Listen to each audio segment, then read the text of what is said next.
የማርያምን ስዕል እየሳለ ነው። ስሎ ሲጨርስ ነገ ገበያ ላይ ያቀርብልናል። በገንዘባችን ገዝተን የምንሰግድለት አምላክ ሊኖረን አይገባም ወገኖቻችን። ይህንን ልናስተውል ይገባል። ወንድማችን ሰዓሊ ነው፣ ስሏል። ከጨረሰ በኋላ ገበያ ላይ አውጥቶ በ10 እና በ5 ብር በ20 በመቶ ብር ገዝተን የምናመልክበት ምንም ምክንያት የለም።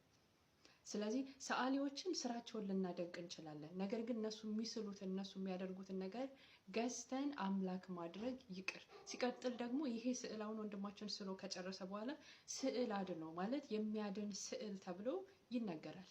ለምን ሲባል ህዝቡ ስለማያነብ፣ ህዝቡ ስለማይጠይቅ፣ ህዝቡ ተረት ስለሚወድ፣ ህዝቡ ጣዖት ማምለክ ስለሚወድ ብቻ ነው እንጂ ይሄ ስዕል ለእናንተ ምንም ሊያደርግላችሁ አይችልም።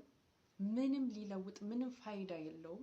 ሲቀጥል ደግሞ ለዚህ ስዕል ያልሰገደ ሰው በሰማይ ያሉ መላእክት እንኳን ይረግሙታል ይባላል። ይሄ የአሮጊቶች ተረት ነው። ኦኬ፣ የአሮጊቶች ተረት ነው እንጂ እውነታ አይደለም። እውነታው እግዚአብሔር የሚመለከው የሚሰገድለትም በእውነትና በመንፈስ ነው እንጂ ስዕል አድኖ ተብሎ ከሌ በሳለው ከሌ በቀለም አስተካክሎ የሳለውን ስዕል ገዝተን እቤታችን ሰቅለን አይደለም። የማርያምን ስዕሏ አዳነኝ፣ ስዕሏ ፈወሰኝ፣ ስዕሏ እንደዚህ ያደረገልኝ የሚባለው ድራማ ነው። ኦኬ፣ ድራማ ነው እንጂ እውነተኛ አይደለም። ይሄ ስዕል ደግሞ ማርያምን አይወክልም። ማርያም እንደዚህ አይነት ባህሪ የላትም። ሲጀመር ደግሞ በቤተ ክርስቲያናችን ቅዱስ ሉቃስ ማርያምን ስሏል ይባላል። ቅዱስ ሉቃስ ማርያምን ከሳለ ይሄ ሰውዬ ለምን ደግሞ ይስላል? ለምንድን ነው እሱ የሳለውን ገበያ ላይ የምንገዛው? ለምንድን ነው ቅዱስ ሉቃስ ሳለው የተባለው ስዕል ብቻ በቤተ ክርስቲያን ውስጥ እንድትጠቀሙ ያልተደረገበት ምክንያት ምን መሰላችሁ? እቃ ስለሆነ ነው፣ ተረት ስለሆነ ነው፣ እውነት ስለሌለው ነው።